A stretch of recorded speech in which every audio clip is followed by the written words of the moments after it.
تعلق تھا. جی جنید بغدادی سے کہتے ہیں وہ فیض اٹھاتے ہیں اور پھر آگے لے کر آتے ہیں.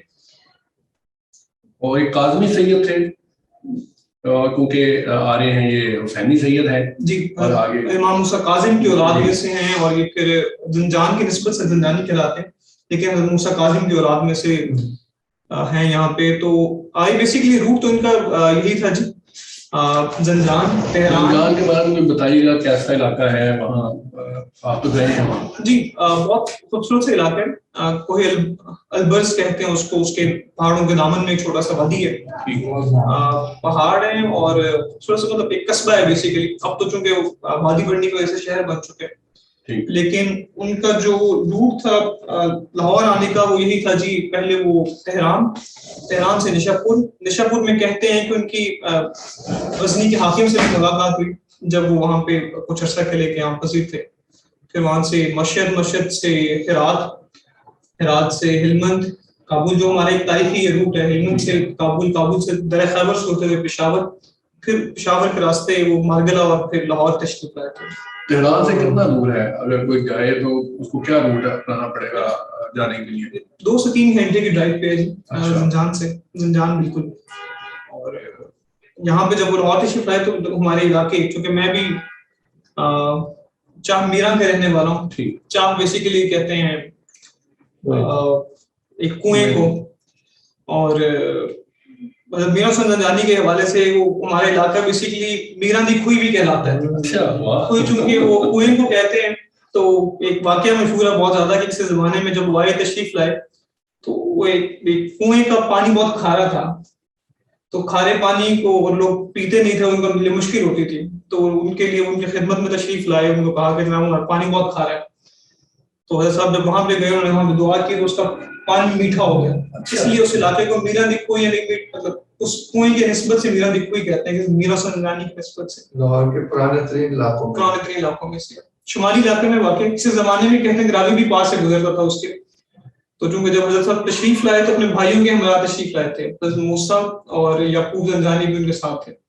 تو ان کو ایک صاحب کا دربار تو میں خیال میں نیو ہاسپٹل کی بیک سائڈ پہ اور ایک سلطان پورہ میں, تو خود انہوں نے خلوت اختیار کی تھی, راوی کے کنارے پہ جا کے بسیرا کیا تو ٹیلا تھا.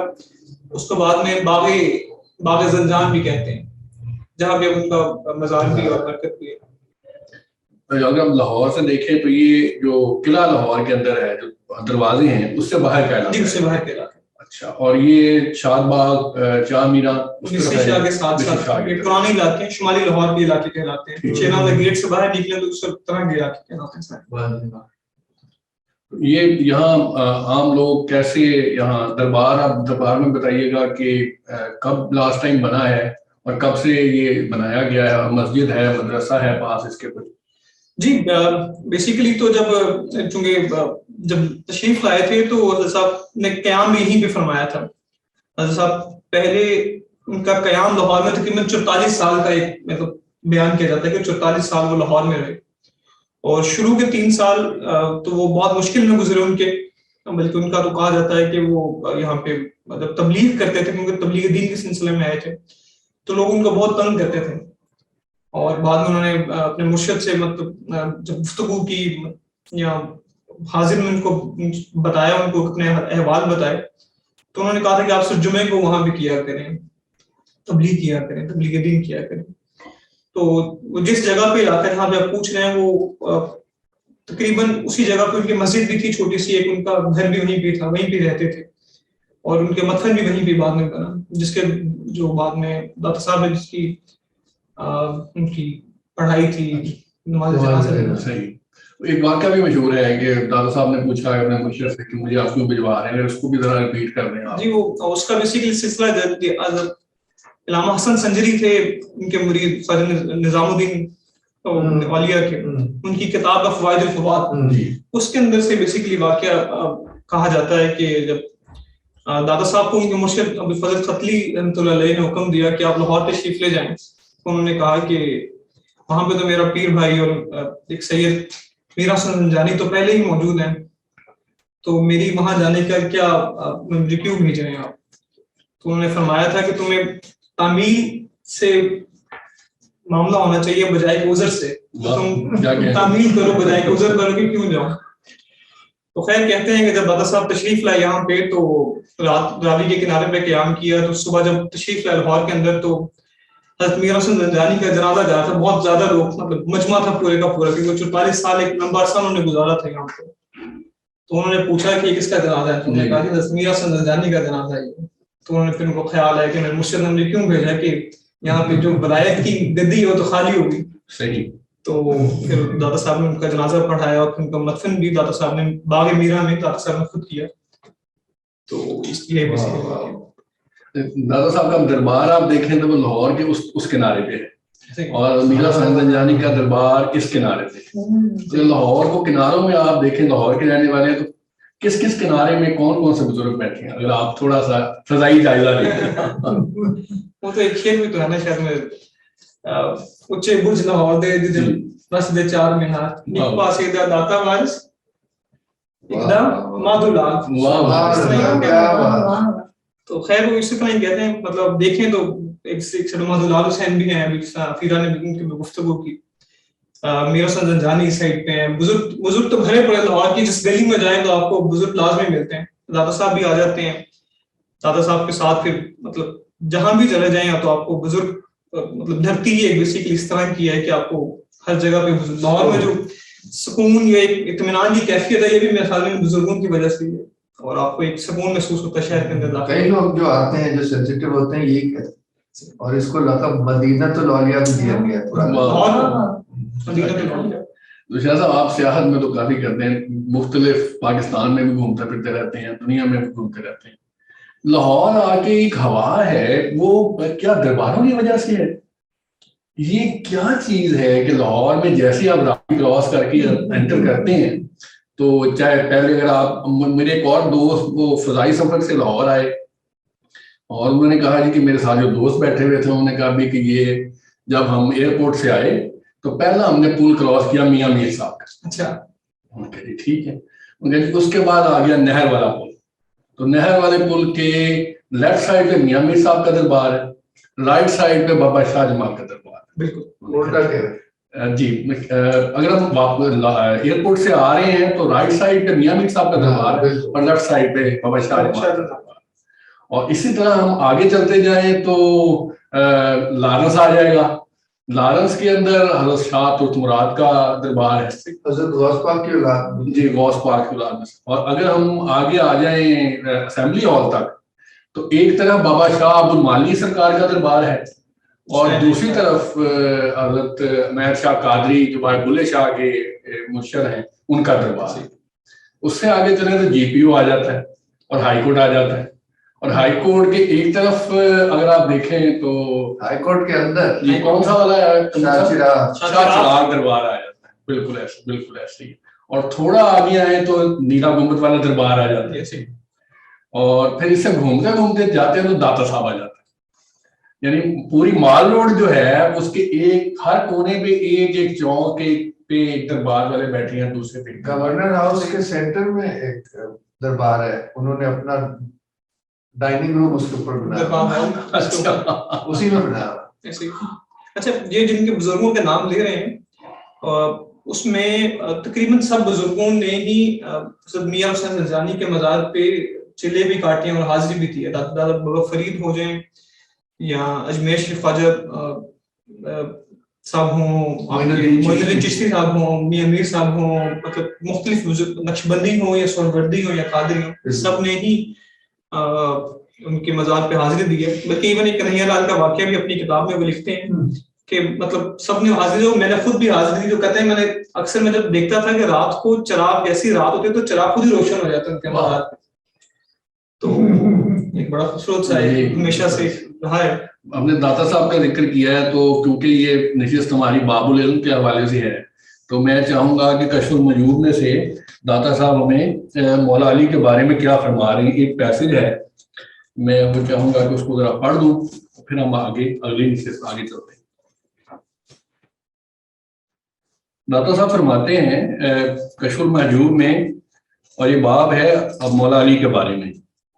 وہ فرماتے ہیں برادر مصطفیٰ و غریق بحر بلا و حریک نارے ولا و مقتدائے جملہ اولیاء واسفیاء حضرت ابو الحسن علی ابن ابی طالب کرم اللہ وجہ کا طریقت میں مقام بے حد بلند اور درجہ نہایت عرفہ و اعلیٰ ہے، اور آپ کے اقوال حقائق و معارف کی جان ہے، یہاں تک کہ حضرت جنید بغدادی رحمۃ اللہ علیہ فرماتے ہیں شیخنا فی الاصول والبلاء علی المرتضیٰ کرم اللہ وجہ، اصول طریقت اور بلا کی برداشت میں حضرت علی المرتضیٰ ہمارے امام ہیں۔ اس کی وجہ یہ ہے کہ علم طریقت، یہاں پھر ہم علم کی طرف جائیں گے، باب العلم ہے، اس کی وجہ یہ ہے کہ علم طریقت کو اہل طریقت علم اصول کہتے ہیں، اور طریقت کیا ہے؟ مجاہدات اور مصائب برداشت کرنے کا نام ہے، جی بلا۔ روایت ہے کہ ایک شخص نے آپ کی خدمت میں آ کے عرض کیا مجھے وصیت کیجیے، آپ نے فرمایا اپنے اہل و عیال کی زیادہ فکر نہ کرو، کیونکہ اگر آپ کے اہل و عیال اللہ والے ہیں تو اللہ تعالیٰ اپنے اولیاء کو برباد نہیں ہونے دیتا، اور اگر وہ اہل اللہ نہیں ہیں بلکہ عاد اللہ ہیں یعنی خدا کے مخالف ہیں تو خدا کے دشمنوں کا غم کھانے کی ضرورت نہیں۔ ماشاءاللہ ماشاءاللہ۔ اچھا صاحب، اس میں ایک بڑی ہی خوبصورت بات ایک اور ہمارے دوست نے بتائی جو ہم پہلے کی نشست میں غور کر رہے تھے کہ اولیاء کرام کے پاس جا کے ہم کون سے علم حاصل کرتے ہیں، تو ہمارے ایک اور دوست نے ہمیں کہا کہ اولیاء کے پاس ایک بڑا خاص سا علم ہے، اور وہ علم ہے کہ ان کے اوپر خوف اور ڈر، حزن اور خوف ان پہ اثر نہیں کرتا۔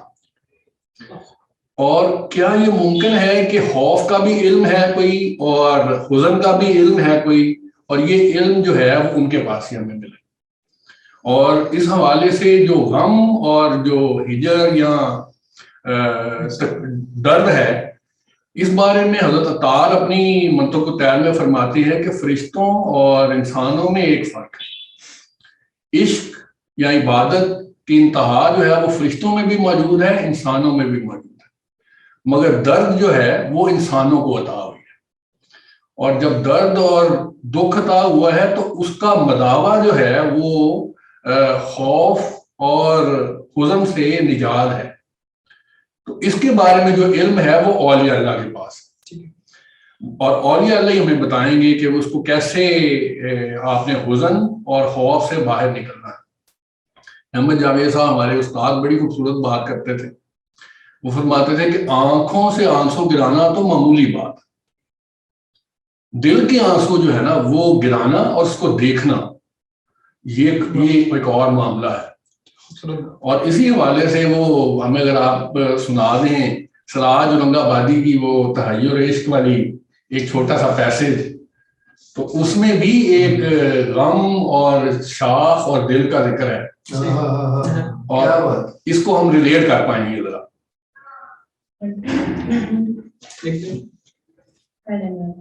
کیا ہے جی خبر تحیر عشق، یہ میں نے لکھا ہے، اگر آپ اس کو پڑھ۔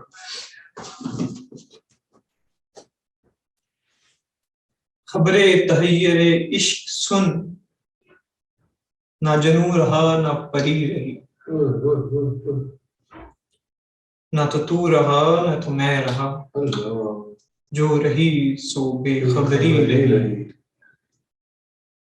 شاہ بے خودی نے عطا کیا مجھے اب لباس برہنگی، نہ خط کی بخیا گری رہی نہ جنوں کی پردہ داری رہی، چلی سمت غیب سے ایک ہوا کہ چمنے تطور کے جل گیا،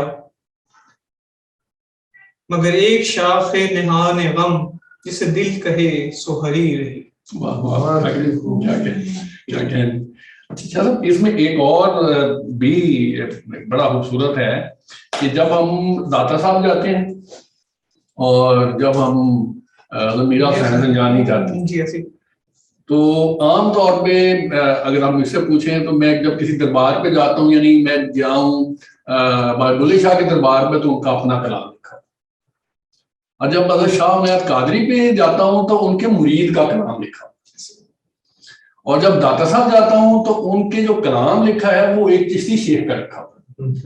اگر آپ وہ بھی ہمیں پڑھ کے سنا دیں جو لکھا ہے، کیا نام ہے اس کا، جو کاملوں کو کر دیتے ہیں رہبر، گنج بخش مظہر نور خدا نا کساں را پیر کامل کاملاں را رہنما. جی جی جی. اچھا، یہ ایک چشتی شیخ کا جو کلام ہے وہ اگر آپ غور سے دیکھیں تو داتا صاحب کے دربار کے بعد جو بلڈنگ ہے اس پہ لکھا. اور اسی طرح جب آپ جاتے ہیں میرا حسین زنجانی کے پاس تو وہاں بالکل ان کے دربار کے پاس پھر ایک چشتی شیخ کی چلا گاہ بنی ہوئی ہے، اور وہ ان کا نظر آتا ہے کہ وہ یہاں بیٹھے ہوئے ہیں. اور یہ ہم تھوڑا سا اس کو آگے دیکھیں کہ جو چشتی شیوخ ہیں یا اولیاء اللہ ہیں ان کے پاس ہم کس طرح کے علم حاصل کرنا چاہتے ہیں. تو ایک اور ہمیں ہمارے دوست نے ایک کتاب سے ہمیں تعارف کرایا. یہاں ایک صاحب ہیں آصف فرقی صاحب، لوگ میں پڑھاتے تھے، ان کے والد صاحب ہیں ڈاکٹر اسلم فرقی صاحب. انہوں نے نظام پاک پہ 4 کتابیں لکھی ہیں. ایک ہے، یہ میں دکھانا چاہ رہا ہوں، ایک ہے یہ دبستان نظام، ایک ہے یہ فرید و فرد فرید، ایک رنگ نظام ہے. میں اس میں سے ایک پیسج اس حوالے سے پڑھنا چاہ رہا تھا کہ جب حضرت معین الدین چشتی اجمیری داتا صاحب کے پاس آتے ہیں اور حضرت میرا حسین زنجانی کے پاس جاتے ہیں اور چلا گاہ کرتے ہیں اور ان سے کچھ فیض حاصل کرتے ہیں، اور فیض حاصل کرنے کے بعد اپنے مریدوں کو وہ آگے فیض پہنچاتے ہیں، تو وہ فیض کیا ہے یا وہ کس طرح کے علوم ہیں جو وہاں سے وہ لے کر آگے پہنچا رہے ہیں. آپ مجھے تھوڑا بتائیے گا کہ حضرت معین الدین چشتی اجمیری کے آگے مرید کون تھے؟ حضرت بختیار الدین کاکی. حضرت بختیار الدین کاکی ان کے مرید تھے جی.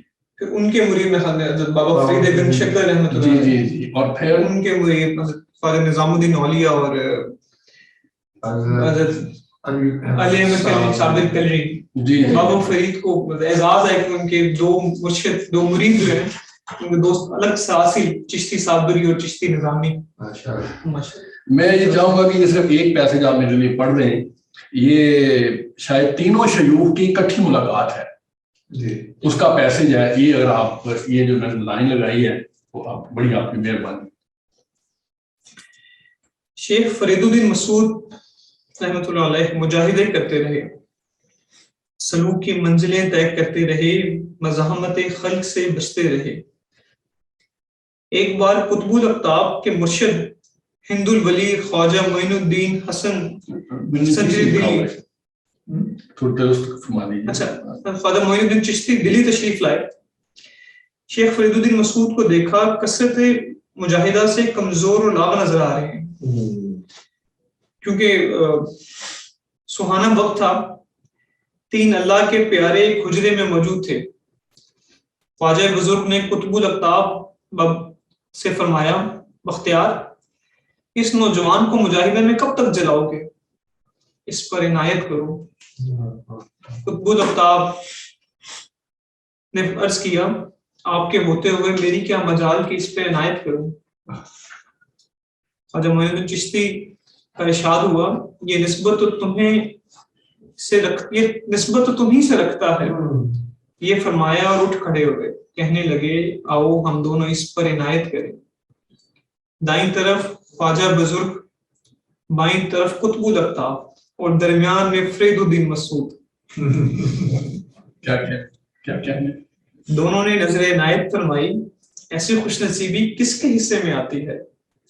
مرشد کے مرشد کی عنایت کوئی نظیر نہیں ملتی، نہ قدمہ میں نہ متاخرین میں، کہ سعادت شیخ الشیوخ العالم شیخ کبیر فرید الدین مسعود ہی کا حصہ تھی.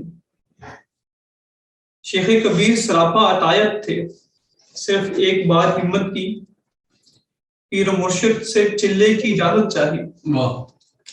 قطب الاقطاب خواجہ بختیار کاکی نے فرمایا، ضروری نہیں، اس سے شہرت ہوتی ہے. ہمارے بزرگوں نے ایسا نہیں کیا. شیخ کبیر نے عرض کی وقت شیخ میرا گواہ ہے مجھے شہرت کی کوئی ہوس نہیں، یہ عرض شہرت کے لیے نہیں ہے. قطب الافطاب نے سن کر خاموش ہو گئے. شیخ کبیر کو ساری عمر اپنی اس جرت پر پشیمانی رہی. مسلسل استغفار کرتے رہے کہ ایسا جواب کیوں دیا جو ان کے ایمان کے مطابق نہیں تھا. بہت شکریہ. بس جاتے ہوئے ہمارا 1 منٹ ہے تو مجھے وہ جو لیکچر دیا ڈاکٹر حسن صاحب نے بہت خوبصورت لگا. اس میں ایک بہت بڑی کمال کی انہوں نے بات کہی. وہ کہی کہ ہم نے ریسرچ کی کہ جتنے بزرگوں کے دربار ہیں وہاں لوگ دعا مانگتے ہیں، مگر جب ان سے پوچھا جاتا ہے کہ ان کی تعلیمات کیا ہیں تو شاید وہ بیان نہیں کر پاتے. میں اکثر دربار جاتا ہوں تو دربار کے باہر فٹ پاتھ پہ کبھی کبھار بیٹھ جاتا ہوں اور 1-آدھا گھنٹہ دیکھتا ہوں لوگوں کو. مجھے ایسے لگا کہ جو لوگ بھی دربار آ کے اپنی دعائیں مانگتے ہیں ان کے علم کی کہانی وہاں سے شروع ہو جاتی ہے.